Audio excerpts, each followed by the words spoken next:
When we go and we publicize the people that are leading people astray, it's not for popularity. Trust me when I tell you, it does not make you any more popular. It gives you just more headaches. It's not for money, because I promise you, it doesn't earn you a single penny. Because even the people that are your fans are generally not big fans of just constantly hearing about this stuff, because it's okay, fine, I heard, okay, I don't want to hear it again. Some people even stop listening. Say, listen, every year you're talking about people, okay, why don't you just talk about Torah? Like, they don't think this is Torah. And although it may not necessarily be everybody's favorite cup of tea, it is very much a very big part of the Torah. Because we have in this week's parasha, Parashat Shoftim, that Moshe Rabbeinu tells us that in the future, there will be prophets. Meaning he's not the only prophet. He's the prophet of all prophets. But in the future, there's going to be other prophets. Other Nevi'eh Hashem. Other prophets of Hashem. Other people that speak to Hashem. And Hashem speaks back to them. And not just in their mind, but in reality. The Gemara in Masechet Megillah says that there were 55 prophets that were named in the Torah. But in reality, there were over 1 million prophets that Am Yisrael has had over history. And the reason why 55 are mentioned by name and not the over 1 million is because whatever those 55 said, which was 48 men and 7 females, 7 women, holy women and holy men, whatever they said is relevant to every single generation until Mashiach comes. Whereas the others, the other 1 million plus, their prophecy was relevant to their day. And therefore, there's no point of putting their prophecy in the Torah. What do we learn from that? Every single verse in the Torah is prophecy. Every single verse in the Torah is prophecy. Every single thing that's mentioned in the Torah is from a Kadosh Baruch Hu, whether it's directly spoken to Moshe Rabbeinu, or it's through Ruach HaKodesh to one of the Nevi'im. But the point being that the Chachamim that added different parts of the Tanakh to the Chumash, they had other books. They had other things that were considered, but rejected. For example, there was a famous Sefer called Ben Sirah, which was the son of Jeremiah, Jeremiah the prophet. Jeremiah the prophet is a book of Jeremiah. There's also Echa, which is Lamentations in English, both written by Jeremiah. He was Kodesh Kodeshim at the time of the destruction of the Bet HaMikdash. And his son, which himself was born out of a miracle, the Midrash says that some Reshaim wanted to force Jeremiah to sin by wasting seed. And he said, if you don't waste seed, we're going to rape you. I mean, this is bad, this is even worse. And forced him to do so, but HaKadosh Baruch Hu, because he was anus, he was against his will, took his seed and put it into the woman, and from there his son came. His son came. Son wasn't, the woman wasn't there. Hashem took that seed, put it into her, and Ben Sirah was born. This is what the Midrash says. Ben Sirah was born already on day one. They knew he was holy. Why? He was born with a full set of teeth, spoke clearly like an adult, and asked his mother for meat. Give me some meat, I'm hungry. If you ever had kids, this is going to sound a little weird, but that's what happened. Jeremiah himself was also born that way. So he was nonetheless a holy person, and there's a book. But the Chachamim decreed this book, although it has much wisdom in it, similar to Proverbs, will not be part of the Tanakh. Why? They came to a conclusion that it was not 100% divinely inspired. Meaning some came from his wisdom itself, which is good. but not divinely inspired, it's not with Ruach HaKodesh 100%, it does not belong in the Tanakh. And some even say you're not allowed to study it, which makes it very interesting because a lot of people want to study it, especially because they're not allowed to study it. But Rabbi Akiva says you're allowed if you already know everything else and you're Talmid Chacham and so on and so forth. But the point being is that there are other holy books that have existed, but the Chachamim decided not to include them because everything that's in the Tanakh is directly from HaKadosh Baruch Hu. Like I said, either from Hashem to Moshe Rabbeinu, Hashem to the prophets, Ruach HaKodesh and so on, prophecy or Ruach HaKodesh and so on. But everything is divinely inspired one way or the other. Meaning that every single verse that we have in the Torah, HaKadosh Baruch Hu wants you and me to read it. Or for the more well-spoken English among us, you and I to read it. Why? Because it's relevant to you. It's relevant to you. The book of Judges, Sefer Shoftim, not Parashat Shoftim that we're on, Sefer Shoftim. Book of Judges, in chapter 5, verse number 23, we hear something very shocking. Barak, who's a tzaddik, righteous person, who was a general in the army, just had a miraculous win in a war against Sisera. He won the war already, won the battle. So the battle's over. When he comes back, he sees someone by the name of Meroz. Sees Meroz. Some say it was a group of people, some say it was a specific person, so on. Different commentaries say different things, but he sees it nonetheless. In chapter 5, verse number 23, he says, "Curse Meroz," said the angel of Hashem. "Curse! Cursed are its inhabitants, for they failed to come to aid the nation of Hashem, to aid Hashem against the mighty." Barak, righteous person, gives a curse of a lifetime. With the Gemara in Masechet Shavuot, in page 36a, Ula says that when Barak cursed Meroz, he didn't just say it like I did, with a little bit of an intimidating voice. He did a little more. What did he do? 400 shofarot, 400 horns, 400, and then curse Meroz, curse, curse. Such a horrible curse. For what?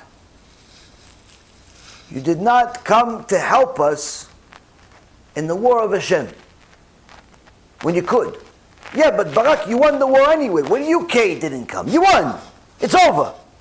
Like, what difference does it make? You got all the kavod. You get all the kavod now, you get all the respect now, you get the honor, you get the money, you get everything. Who cares? It's good he didn't come, because now everything's for you. It doesn't work that way. It doesn't work that way. It's not about the outcome. Outcome was in the hands of Hashem. But you actively chose not to join a fight for the sake of Hashem. And for that, Barak says, you are cursed. And the Gemara says, anybody that sees that there's a fight for the sake of Hashem, you're fighting against Reshaim, you're fighting against Kofrim, you're fighting against people that are desecrating Hashem's name, and you don't join it. Not that you are just, no, you don't join the fight.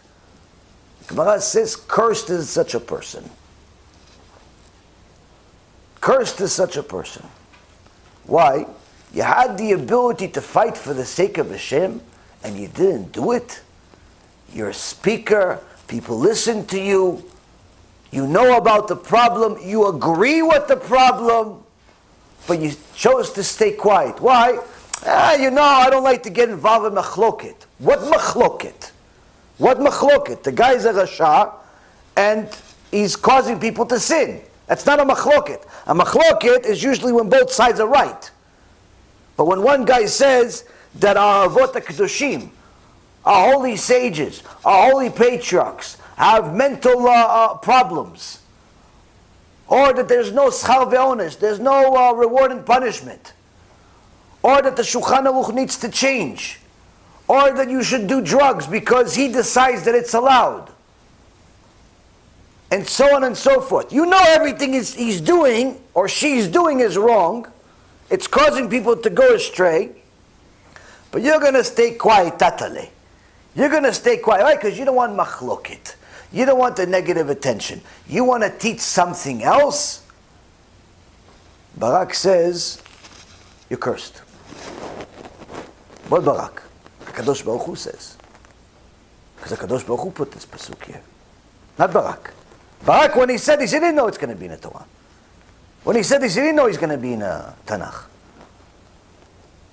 But HaKadosh Baruch Hu made sure that we know about this over 2,000 years later, 3,000 years later. Why? Because he wants us to know it's not that Hashem needs us to fight for him, like some fools think, and try to justify their lethargy when it comes for fighting for Hashem. He doesn't need you. Hashem's honor will increase with or without you. But you chose not to. You chose not to support it. You chose to stay quiet. Some are even foolish enough to go against it. Listen, Rabbi, I agree with what you're saying, but why do you have to say it? Why don't you just keep it quiet like everybody else? That's going against it. I'm not talking about the people that actually go against it and tell you, that you're bad for doing it. They agree with the Reshaim. They agree with it. No, I'm not talking about those people. Obviously, it's a given. I'm talking about the people that simply try to cool you off. Try to cool you off. Listen, you've already said about this Manis and this Goldberg and this guy. Now, how many times are you going to say it? Enough. No, it's ruining the shiur. I'm not going to watch you anymore. That type of person. That's going against it.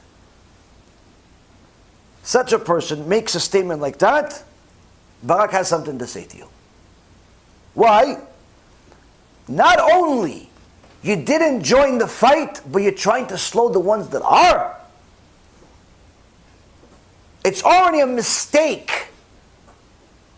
It's already a mistake that you didn't jump on the bandwagon with all of your weapons and try to do whatever you can to fight for the honor of Hashem, but on top of that, you're trying to slow up the ones that are doing it? What a mistake. A mistake that's very expensive. 1 verse, 3 curses. Why? It's not that Hashem needs you to fight for him. It's that you chose not to. So then when a person goes up to Shamayim, they're going to ask him at the Bet Din, what did you do in your life? Oh, I worked, I was on Wall Street, I got married, I got a few kids. No, okay, we know that. What did you do? What did you do with your time, your attention, your energy, your strength? What did you do with it? I just said, well, no. What did you fight for? What did you fight for? Let's see. We'll show you. Look, see, you started this company as a janitor. You ended up the CEO. How did that happen? Oh, you pretty much killed everybody in your way. You outperformed everyone. You outworked everyone. You started at 5 o'clock in the morning. You finished at 10 o'clock at night. You created all types of ideas. You were very ambitious. You fought for your job. Yeah, it's good. We'll see. What else did you fight? What? Oh, look at that. Your wife. Look, she said no 87 times before she said yes to you. But you kept coming back. Like spam mail. You kept coming back. No matter how many times you pressed block, kept coming back. Look, you got her. That's good, right? We'll see. We'll see. You fought for the wife. Let's see. We'll see. What else you fought? Oh, look at that. You fought against your neighbor because he was building an extension to his house and it was going to block your view. So you sent letters to the government to tell on him. to tell on him, look, he's going to block my, my window, he's going to block my this. You said 89 letters. 89 letters, and in the end, you know what? The government not only didn't let him do the extension, they gave him a fine for $10,000. That's good? We'll see. We'll see. And they keep calculating all your fights. Oh, one guy sat in your chair in the shul. He sat in your chair in your shul, and you made sure that he never sat in your shul. In fact, you made sure he never came back again from the embarrassment you caused him. That's good? We'll see. And they're going to show you all the fights. All the fights you fought for your whole life.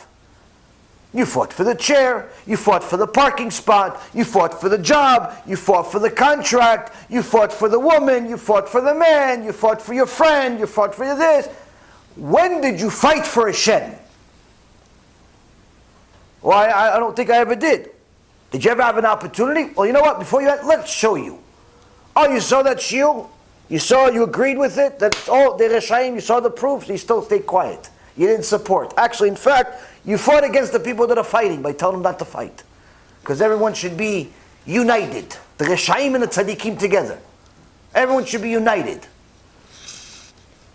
And HaKadosh Baruch Hu is going to show a person the things that they fought for. Then he's going to ask him, how come you didn't fight for me? I didn't need you to fight for me, but how come you didn't? Am I less than your wife? Am I less than your customer? Am I less than your boss? Am I less than the parking spot? Am I less than the view? Am I less than all of these things you fought for your whole life? Am I less? Who'd you pray for when you needed refuah shlema? Who'd you pray for when you needed parnasa? Who'd you pray to? Pray to me. So how come I'm less everywhere else except when you need something? This is why, Rabotai Yekarim, the Gemara says, fighting for HaKadosh Baruch Hu is not a suggestion. It's an obligation. And will also be one of the signs of Mashiach. Where the Rambam writes in Ilchot Melachim, the different signs of Mashiach, one of the most critical ones, where he's not saying he could meet some of these categories. If he misses one of them, he's not Mashiach for sure. And even if he meets all of the categories, he's only a possibility. And we're only going to know for sure if he builds the Bet HaMikdash. One of them is to make peace. Not peace with the Reshaim and the Tzaddikim. No more Reshaim. Worldwide Kiruv. Whoever is a Rasha, doesn't do Teshuva, finished. Gone. No more time. They go to a place that's a little hotter than Florida. All the idol worshippers, all the heretics, all the homosexuals, all the transsexuals, all the people that desecrate Hashem's name, with the kippah, without a kippah. All of them gone. Why? The Rambam writes, one of the things we know about the end of times, he writes in Ilchot Melachim, in chapter 12, Halakha number 4, that we're going to have, chapter 12, chapter 12, Halakha number 2, that there will be Milchemet Gog uMagog. The words will imply that the war of Gog uMagog will take place at the beginning of the Messianic age. Before the war of Gog uMagog, the Prophet will arise to inspire Israel to become upright, to do Teshuva, and prepare their hearts. As Malachi said, in chapter 3, verse 22, behold, I am sending you Eliyahu Navi.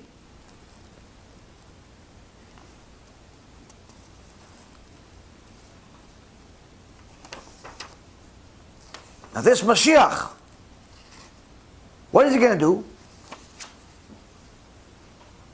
One of the most critical parts, fight the wars of Hashem. He doesn't fight the wars of Hashem, he's not Mashiach. Maybe very righteous, maybe very smart, good guy, not Mashiach, for sure. And needless to say, he has to be the descendant of David HaMelech, and so on and so forth. But the point being is, fighting the wars of Hashem is not only a suggestion, obligation, for someone as great as even as the Mashiach. And not just for the Mashiach, for everybody. Because if you're not fighting for Hashem, but you're fighting for jobs, you're fighting for money, you're fighting to get married, you're fighting for medicine, you're fighting with the conspiracy theories, you're fighting with your neighbor, you're fighting with your kids, you're fighting with everything. You fought somebody because they cut you in line for the supermarket, so you're number 2 instead of number 3. You fought everybody, but you're not fighting the wars of Hashem. Barak says, no good. No good. You had an opportunity. You didn't fight. This, Rabotai, is a very, very important thing. Why? Not because we want to fight constantly. Because it shows simply who loves Hashem and who doesn't.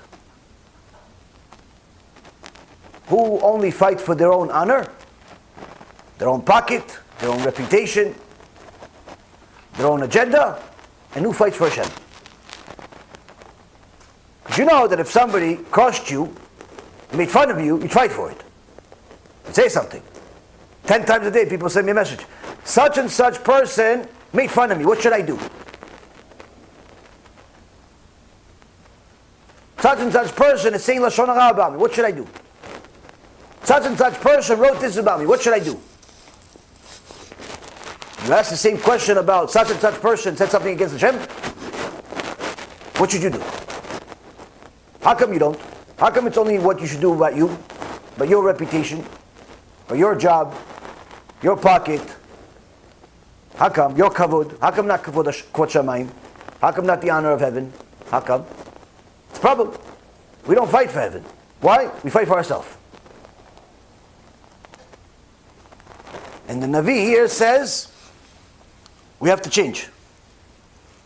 Because when we don't fight for kvod shamayim, bad things happen. Rav Wasserman, alav shalom, has told us that before the Holocaust, we had many chachamim, Rabbi Yisrael Misalant, Chafetz Chaim, Rav Wasserman, and countless others, predict the Holocaust, like prophets. Rav Wasserman outright said that when Geiger, the head of the reform movement, Shem Rashaim Yerkav, when they made it a law within the reform movement that intermarriage is now allowed, it's a mitzvah in their eyes. Hence the reason why their rabbis are not even Jewish today.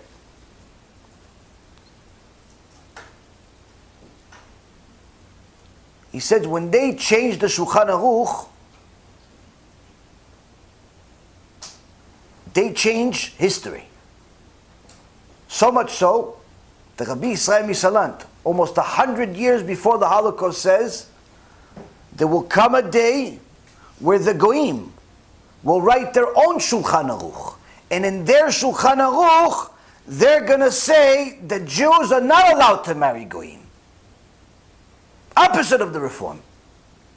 Meaning that the Goyim will agree with our Shulchan Aruch, with the Tzaddikim, with the people that believe in Hashem, with the people that follow Torah. But the Goyim are going to say it, not the Reform, not the heretics. And he says, Oy lanu, woe to us on such a day, when we have to learn Torah from such a Shulchan Aruch. Why? Because when the Goyim are going to teach you Torah, that means it's Yad Hashem, it's the hand of Hashem, and it's going to hurt. And that's exactly what happened. The Nuremberg laws, passed 90 years later, said any Jew that marries a German, death penalty. Death penalty. The Chafetz Chaim, almost 100 years old, was crying and telling people, I see black clouds over Europe. The streets will be full of blood if people don't do tshuva. He begged people, please take me house to house so I could talk to people, help them do tshuva. 100 years old. Why? He saw. How long was this? Was 9 years before the Holocaust. He already told all of his Talmidim, Rav Wasserman included. On Rosh Hashanah, he says, see black clouds. Bad things are going to happen. People don't do tshuva. Meaning that when we don't fight against the Reshaim, against the evil, whether that evil has a kippah or it doesn't, then Hashem has to fight for his own honor. But when he fights for his own honor, unfortunately, there's a lot of collateral damage. And that's why we learn, Chachamim teaches from the prophet Pinchas, who became Eliyahu Navi, Zachul Letov, Pinchas is Eliyahu, that people that fight the wars of Hashem, they bring mercy to the world. Even though they bring havoc, because now you pretend like there's peace because everybody's politically correct. So you only talk behind each other's back, not to each other's face. And then one guy calls you out. Hey, you're saying this. You're it calls Reshaim a Reshaim. Calls it out, brings out the dirt in public. No one likes that. He says, but that one that actually fights the wars of Hashem, that makes everybody uncomfortable, but nonetheless, some people do tshuva as a result, that actually brings mercy from Shamayim. Why? Because at least somebody's fighting for Hashem. In the case of Pinchas, it was such a big fight that he was willing to put his life on the line, where he went into it knowing he's going to die. Not thinking he's going to die, knowing he's going to die. And therefore he lived forever. That was the midah keneged midah. The measure for measure that Pinchas got, he went into it to go kill the head of the Shimon tribe, knowing he's going to die. Imagine you go inside the White House and you kill the president. You know you're going to die. They're going to kill you. They're not going to put you in jail. They're going to kill you. Pinchas did that. Pinchas went to the head of the Shimon tribe, knowing he's going to die. Why? Fight the war of Hashem. What was the reward? The Mishnah in Avot says he got 10 miracles. 10 different miracles. One of them was that his own neshama left his body from fear. Hashem put it back. On top of it, he gave him extraordinary strength. And needless to say, he gave him permanent life. Never going to die. Pinchas is Eliyahu Navi. Why? You fought the war of Hashem. Knowing you're going to die, the reward for that is you're going to live forever. So, Rav Wasserman has taught us over these last few months that at the time before Mashiach, there will be many people led astray, not just by society, not just by the Yetzer Hara that's typical in every generation, not just by ignorance, which is rampant, not just by secularism, which is continuing to increase by the day, not just by all types of filthy desires and addictions, but also they will fall because of false leaders. False political leaders, false rabbinical leaders, religious leaders, false beliefs, period, false religions. And he says that we learn from the prophet Yechezkel that these false leaders, he calls them shepherds. These are the number one reason, more than anything else, that is causing Am Yisrael not to do tshuva. More than secularism, more than liberalism, more than desires, more than money, more than everything else. He says these leaders, these false leaders, are the number one reason why Am Yisrael has not done tshuva. So therefore he spent more on this particular topic than anything else in this book. Week after week, we discuss the same thing in a different facet. It's the same diamond, just another facet of it, another look at it, another part of it, another shade. Every week, it's the same thing. False leaders, false leaders, false leaders. It's not that we don't have anything else to say. It's that this is what he's talking about, time and time again. It never ends. That's how bad it is. Rav Wasserman was a Gdol Ador. He could have written anything and everything. But he wrote this because this was the most important. not for his generation, for us. As he already himself said, that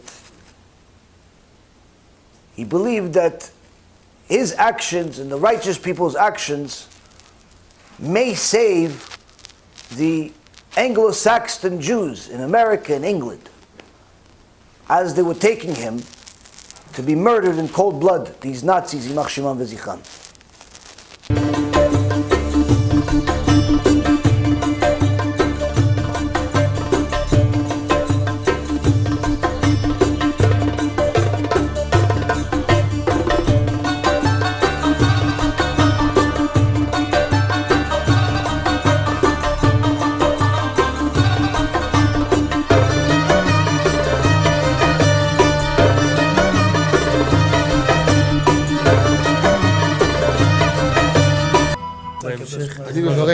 אני מברך את הרבנים, רגע. אני מברך את הרבנים, הרב ירון ראובן, הרב אפרים כחלון, ראשי ארגון בעזרת השם, שהלכו בפי עליון, שעלו מעלה, יהיה להם ברכה והצלחה, הקדוש ברוך הוא ימלא בישועות ליבם לטובה ולברכה, שבכל מה שיפנו ישכילו ויצליחו, יזכו לעשות כאלה וכאלה, הודיעו תורה לאדירה, אמן ואמן. בעזרת השם רשת בכל הארץ. הוא היהודי הזה, הוא היה מיליונר, סגר את כל הביזנס, אמר אני משקיע פה בעולמה של תורה. איפה הוא גר? בפלורידה. פלורידה, איפה זה פלורידה? באמריקה. במיימי. כן, ליד. אנחנו שם עכשיו הולכים להקים קהילה ספרדית. חזק אותו בשמי. קהילה ספרדית גדולה. תעבירו מה שבירכתי אותו. כן, קהילה ספרדית גדולה.